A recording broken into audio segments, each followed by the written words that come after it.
ఒక సాధారణ రైతు కుటుంబంలో పుట్టి, ఉద్యమాల బాట పట్టి, ప్రజారాజ్యం పార్టీలో క్రియాశీల పాత్ర పోషించి, ఒక ప్రొక్లైన్ ఆపరేటర్గా జీవనం సాగిస్తూ, ఉన్నదాంట్లో 10 మందికి సాయం చేసే లక్ష్యంతో ఆమదాలవలస పట్టణాన్ని అభివృద్ధి చేసి, రైతుల చిరకాల వాంఛ షుగర్ ఫ్యాక్టరీ తెరిపించేందుకు కృషి చేస్తానని, ఎమ్మెల్యేగా తనకు ఒక అవకాశం ఇవ్వాలని జనసేన పార్టీ పిలుపు మేరకు ఆమదాలవలస అసెంబ్లీ నియోజకవర్గానికి జనసేన అభ్యర్థిగా పోటీలో ఉన్న పేడాడ రామ్మోహన్తో J news face to face.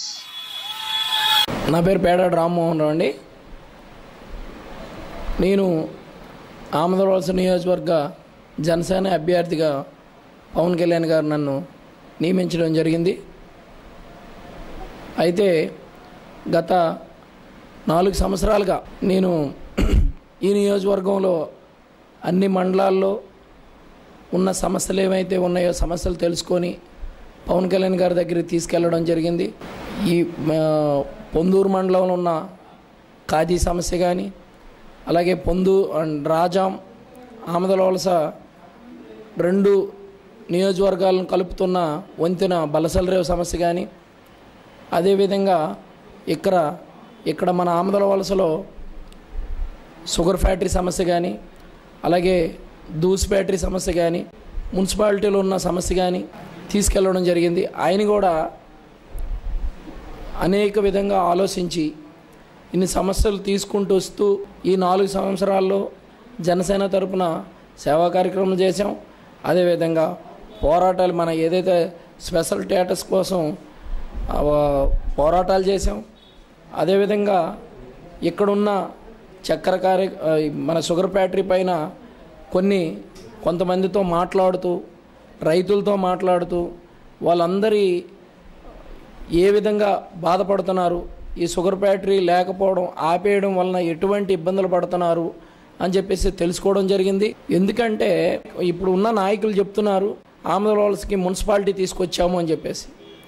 రైటే, దాదాపుగా 20 years అవుతుంది మున్సిపాలిటీని తీసుకొచ్చారు. కానీ ఏంటంటే మున్సిపాలిటీని తీసుకొచ్చారు కానీ మీరు మున్సిపాలిటీని తీసుకొచ్చిన తర్వాత షుగర్ ఫ్యాక్టరీ ఆఫ్ చేశారు. అది మీ నాయకత్వంలోనే ఆగిపోయింది. తీసుకొచ్చామని ఒకటి తీసుకొస్తే ఇంకొకటి పోగొట్టారు. ఒకప్పుడు ఆమదాలవలస అంటే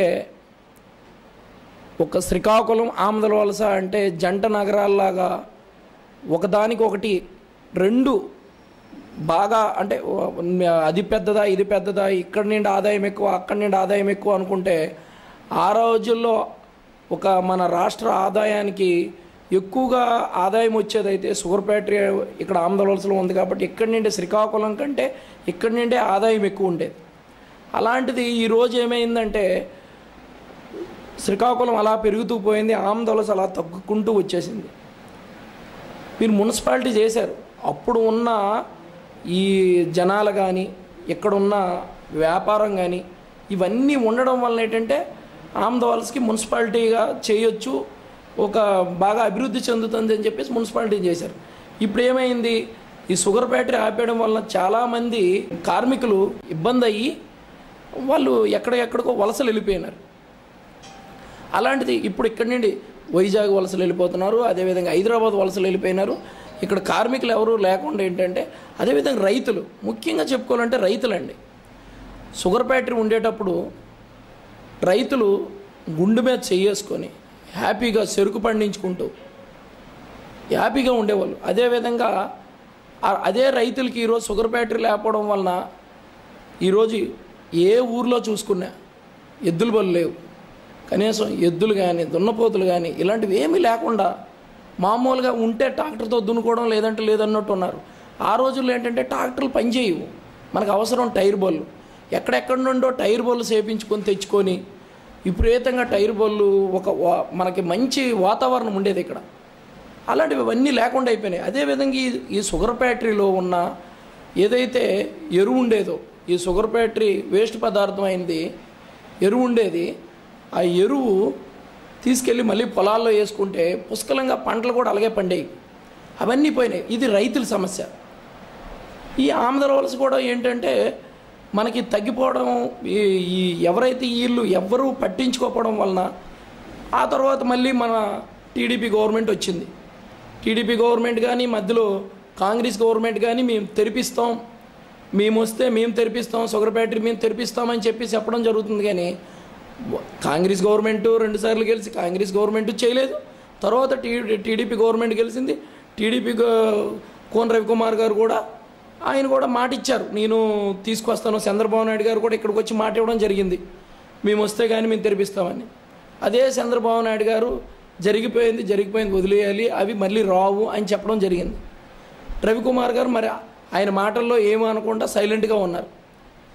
షుగర్ ఫ్యాక్టరీ పేరు చెప్పుకొని గెలిచిన నాయకులే ఏమీ చేయలేకపోగా, అలాగని అపోజిషన్ వాళ్ళు మేమే తెరిపిస్తామనంటే మీరే మూయడానికి మీరే కారణమయ్యి ఈరోజు మీరు ఏ విధంగా తెరిపిస్తారు?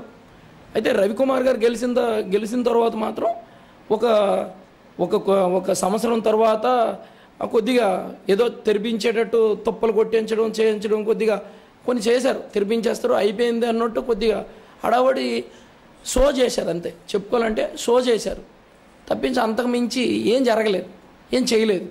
ఎందుకంటే అప్పుడు ఉన్నది ఏంటంటే ఏదో జనాల్లో అలజడి లేపడానికి తప్పించి ఇంకొకటి ఏం లేదు. అదే ఇది ఇక్కడున్న పాలన. మున్సిపాలిటీ గురించి వస్తే మున్సిపాలిటీలో ఉన్న ప్రాబ్లమ్స్ ఇక్కడ ఉన్న మున్సిపాలిటీలో ఉన్న ప్రజలకు తెలుసు. గట్టిగా ఒక అరగంట కాలం కానీ వర్షం పడితే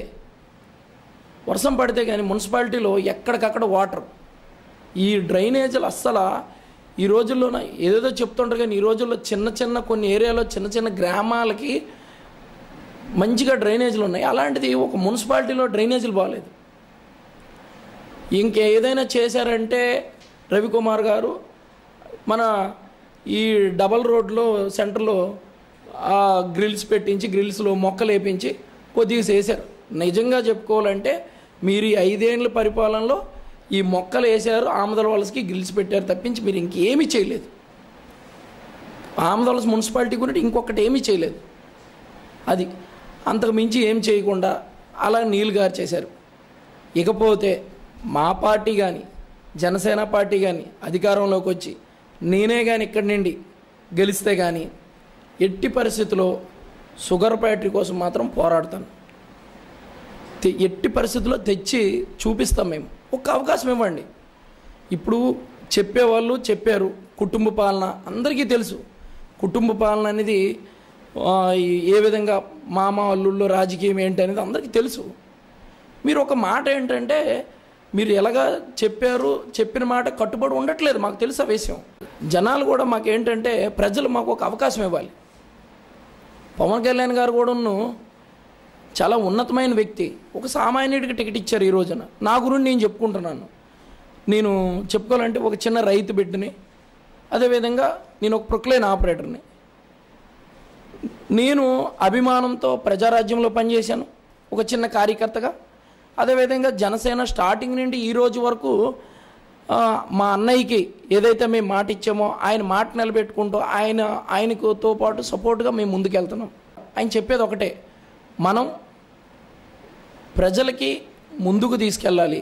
ప్రజల్ని మనం కొంతమంది మనకి ఎవరైతే దీనిగా ఉన్నారో వాళ్ళని చైతన్యపరచాలి. పరిచి ఇక్కడ ఉన్న ప్రాబ్లమ్స్ కానీ మీ లోకల్లో ఉన్న ఏదైతే ప్రాబ్లమ్స్ ఉంటాయో ఇవన్నీ బయటికి తీసుకురండి. వాటర్ సమస్య కానీ, షుగర్ ఫ్యాక్టరీ సమస్య కానీ, ఇక్కడ దూసి ఫ్యాక్టరీ సమస్య కానీ, అలాగే బలసల రేవు సమస్య కానీ ఇవన్నీ ఉన్నాయి. మరి ఈరోజు ఈ టీడీపీ గవర్నమెంట్లో ఉన్న ప్రతిపక్ష నేత అయిన సీతారాం గారు చెప్తారు, ఇప్పుడు నాకు ఓట్లు వేయండి, నేను మళ్ళీ షుగర్ ఫ్యాక్టరీ తెరిపిస్తాను, మనకేమైనా మున్సిపాలిటీలో ఉన్న ఇవన్నీ వాటర్ సమస్యలన్నీ నేను తీరుస్తాను, నేను ఊరు తిరుగుతాను అని చెప్పేసి మాట్లాడుతున్నారు. మీరు ఇప్పుడు 30 సంవత్సరాలు, దాదాపుగా 35 సంవత్సరాలుగా మీరు రాజకీయం చేశారు. ఇంతవరకు అయితే కొన్నాళ్ళు పట్టించుకున్నారు, వదిలేసినారు.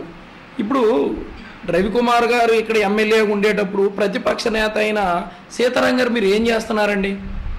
ఏం చేశారు? ఎప్పుడైనా మీరు షుగర్ ఫ్యాక్టరీ గురించి ఒక ధర్నా చేశారా? మేము చేసాం, మా జన సైనికులతో కలిసి మేము చేసాం. మీరు ఎప్పుడైనా పోయి ఒక ప్రత్యేక హోదా గురించి కానీ ఎప్పుడైనా పోరాడారా? ఎప్పుడైనా రోడ్డు ఎక్కారా? మీరు చూపించండి. ఏ రోజు మీరు మాట్లాడారు? రవికుమార్ గారికి వ్యతిరేకంగా మీరు చెయ్యట్లేదు, మీరు ఈ విధంగా చేస్తున్నారని ఏ రోజు మాట్లాడారు? మేము అడిగాం, మేము చేసాం, ధర్నాలు చేసాం.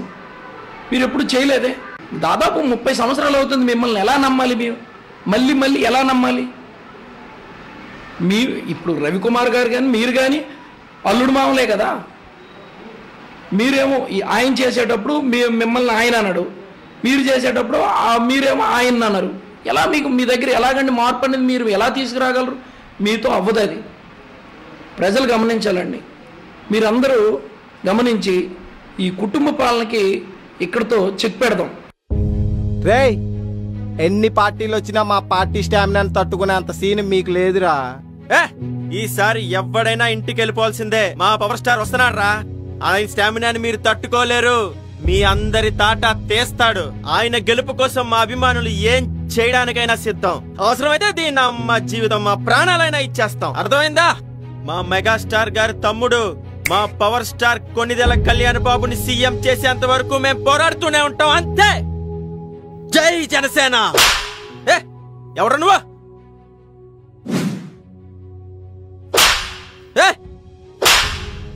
అన్న ఎవరన్నా మీరు? జనసేన మేనిఫెస్టో ఏంట్రా అన్నా? జనసేన ప్రజల కోసం ఏం చెయ్యాలనుకుంటుంది? చాలా మంచి పనులు చేయాలనుకుంటున్నారన్నా. రైతుల కోసం మంచి చేయాలనుకుంటున్నారన్నా. మహిళల కోసం మంచి చేయాలనుకుంటున్నారన్నా. విద్యార్థుల కోసం వాళ్ళకు కూడా మంచి చేయాలనుకుంటున్నారన్నా. కుటుంబాల కోసం, ఉద్యోగస్తుల కోసం, చిరు వ్యాపారుల కోసం, రెల్లికుల సోదరుల కోసం జనసేన పార్టీ ఏం చెయ్యాలనుకుంటుంది? అందరికీ మంచి చేయాలనుకుంటున్నారన్నా. అంటే నీకు జనసేన ప్రజలకు మంచి చేయాలనుకుంటుందని మాత్రమే తెలుసు, కానీ ఆ మంచి ఏంటో తెలియదు. నీ గొడ్డలు చింపుకొని గుండెలు బాదుకొని పక్క పార్టీ వాళ్ళతో గొడవలు పెడితే జనసేన అధికారంలోకి రాదురా. జనసేన పార్టీ సిద్ధాంతాల్ని, భావజాలాన్ని, విలువలని ప్రజల గుండె లోతుల్లోకి తీసుకెళ్ళినప్పుడు మాత్రమే జనసేన అధికారంలోకి వస్తుంది. ఒక్కటి చెప్తే గుర్తుంచుకో, చిరంజీవి గారు తమ్ముడు సీఎం కావాలనో, పవర్ స్టార్ సీఎం కావాలనో, ఒక కాపు కులస్తుడు సీఎం కావాలనో ఆలోచన ఉన్న ఎవరైనా సరే జనసేనలో ఉండొద్దు. అసలు మీరు జనసేనకు ఓటేయొద్దు. మన రాష్ట్రం బాగుండాలి, మన రాష్ట్ర ప్రజలు సంతోషంగా ఉండాలి, మన భవిష్యత్తు బంగారంలా ఉండాలి అన్న ఆలోచన ఉన్న వాళ్ళు మాత్రమే జనసేనలో ఉండాలి. అలాంటి వాళ్ళే జనసేన కావాలి. ఆయన కోసం ప్రాణాలనే ఇస్తానంటున్నాం. ఆయనకు కావాల్సింది మన ప్రాణాలు కాదు భయ్యా, మన సపోర్ట్.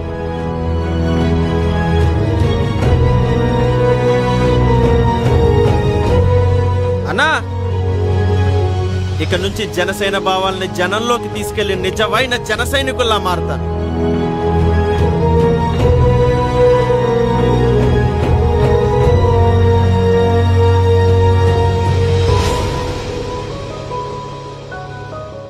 ఒక అవకాశం ఇవ్వండి. మామూలు ఒక రైతు కుటుంబం నుండి వచ్చాను. నాకు ఒక అవకాశం ఇవ్వండి. ఒక పేదవాడి కష్టాలు ఒక పేదవాడికే తెలుసు. ఒక కార్మికుడి కష్టాలు, కార్మికుడిగా నేను ఒక ప్రొక్లైన్ ఆపరేటర్ని కాబట్టి ఒక కార్మికుడి కష్టాలు నాకు తెలుసు. కార్మికులు ఎంత ఇబ్బంది పడతారు, ఒక షుగర్ ఫ్యాక్టరీలో ఉన్న కార్మికులు ఎన్ని ఇబ్బందులు పడుతున్నారు అనేది నాకు తెలుసు.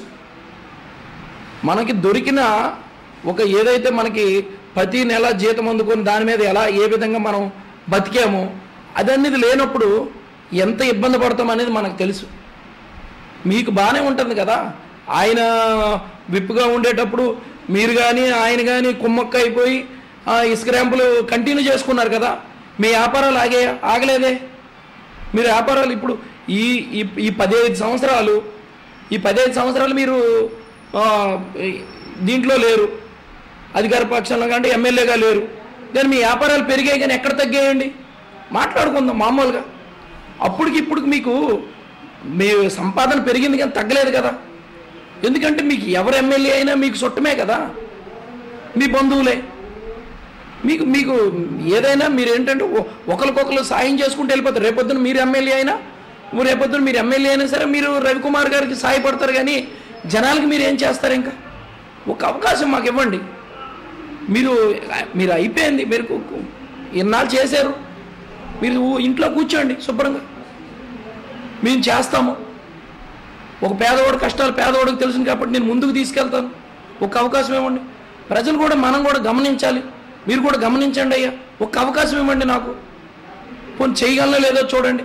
ఒకవేళ నేనే కానీ చేయకపోతే, ఇన్ని మాటలు చెప్పాను, నేను చేయకపోతే రేపొద్దున నేను ఎక్కడ కనిపించినా లేదా నా ఇంటికి వచ్చి నాకు చొక్కా పట్టుకొని అడగండి.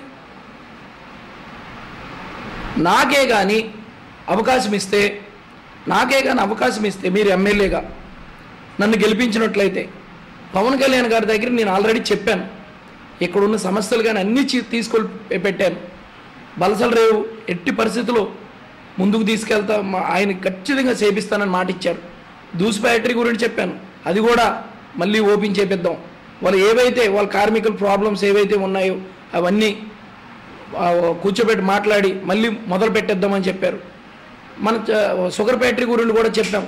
ఎట్టి పరిస్థితుల్లో ఏ విధంగా దాంతో కూడా అనగానే అయిపోదు, రైతులతో మాట్లాడి మళ్ళీ రైతులు కూడా అంత మొత్తాన చెరుకు పండించాలి.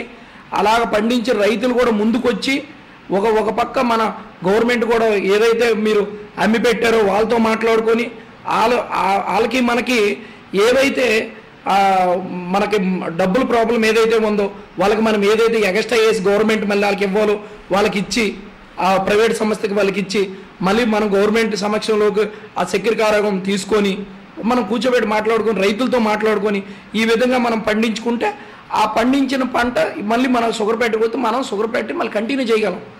ఇప్పుడున్న పరిస్థితుల్లోనే ఏంటంటే చెరుకు ఎక్కువగా పండిస్తేనే మనకు షుగర్ ఫ్యాక్టరీ ఇక్కడ కంటిన్యూ అవుతుంది. ఆ విధంగా అన్ని ఒప్పందాలు ఉన్నాయి కాబట్టి ఒప్పందాలన్నీ కూర్చోబెట్టుకొని మాట్లాడుకొని ఎట్టి పరిస్థితుల్లో షుగర్ ఫ్యాక్టరీ మేము తెరిపిస్తాం. దానికి ఒక ప్రణాళిక ఉంది. మా నాయకుడు మాతో మాట్లాడారు. అదంత తేలికైంది కాదు, కానీ మనతో అవుతుంది, మనం చేయగలం. అది వీళ్ళకి ఎలాగో ఆలోచన లేదు, ఎక్కడ ఆదాయం వస్తుందో అక్కడ పరిగెడతారు తప్పించి జనాలకు చేసే దగ్గర మాత్రం వీళ్ళు తప్పించుకుంటారు, ఆదాయం కోసం చూస్తారు. అవసరమైతే ఆ భూములు అది కూడా మళ్ళీ గవర్నమెంట్ తీసుకొని ఇంకో రియల్ ఎస్టేట్ దేనికి ఉపయోగిస్తారని తప్పించి వీళ్ళు షుగర్ ఫ్యాక్టరీ కట్టరని చెప్పేసి మా నాయకుడు బలంగా చెప్పారు. మా నాయకుడు ఇక్కడ పోరాట యాత్రలోకి వచ్చేటప్పుడు పవన్ కళ్యాణ్ గారు మామూలుగా చెప్పలేదు, గట్టిగా చెప్పారు, చాలా గట్టిగా చెప్పారు. ఇక్కడే కానీ ఆంధ్రప్రదేశ్ మనం గెలిచిన తర్వాత ఆయన సీఎం అయితే కానీ ఎట్టి పరిస్థితుల్లో షుగర్ ఫ్యాక్టరీ తెరిపిస్తానని మాట ఇచ్చారు. ఆయన మాట తప్పని మనిషి, ఖచ్చితంగా చేస్తారు. ఒక అవకాశం ఇవ్వండి. ఇన్ని మాటలు చెప్పావు, నువ్వేం చేస్తావు అని అడిగేటప్పుడు నా వంతుగా నేను ఒకటి చేస్తాను. నేనే కానీ ఎమ్మెల్యేనైతే ఖచ్చితంగా నాకు వచ్చిన ఎమ్మెల్యే జీతం 5 సంవత్సరాల ఎమ్మెల్యే జీతం నేను ఈ నియోజకవర్గ అభివృద్ధికి ఉపయోగపడడానికి ప్రజల ముందే పబ్లికంగా ఇస్తున్నా. నేను విరాళం ఇస్తాను.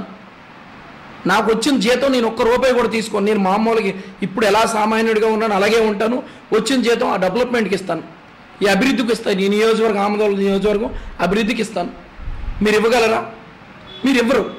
నేను ఇస్తానని చెప్తున్నాను, మాట ఇచ్చాను, నేను ఇస్తాను. మీరెవరు? మీకు ఎందుకు ఇవ్వాలి? మీరు ఇవ్వరు. మీకు అని చెప్పిన దాచుకోవడం తప్పించి ఇంకొకటి తెలియదు మీకు. నేను ఎన్నో పోరాటాలు చేశాను. అన్ని పోరాటాలు చేశాను కాబట్టి నన్ను పవన్ కళ్యాణ్ గారు గుర్తించారు. నన్ను గుర్తించి ఆయన అదే ఎన్నో సేవా కార్యక్రమాలు చేశాను, పోరాటాలు చేశాను. సేవా కార్యక్రమాలు చేశాను కాబట్టి శ్రీకాకుళం జిల్లా సేవాదళ కోఆర్డినేటర్గా నాకు ఒక అవకాశం ఇచ్చారు. అది ఒక 2 ఏళ్ళు కంటిన్యూగా సేవా కార్యక్రమాలు చేసుకుంటూ జిల్లా మొత్తం తిరిగాను. అదేవిధంగా మనం పోరాటాలు చేసి ఇక్కడున్న సమస్యలు తీసుకెళ్ళాం కాబట్టి పవన్ కళ్యాణ్ గారు గుర్తించి ఈరోజు నాకు ఈ నియోజకవర్గం అభ్యర్థిగా ఒక అవకాశం ఇచ్చారు. ఎట్టి పరిస్థితుల్లో నాకు ఇలాంటి అవకాశం మామూలుగా అయితే ఇది రాదు. ఆయన నన్ను నమ్మిచ్చారు. మీరు ఆయన నమ్మకాన్ని నమ్మండి.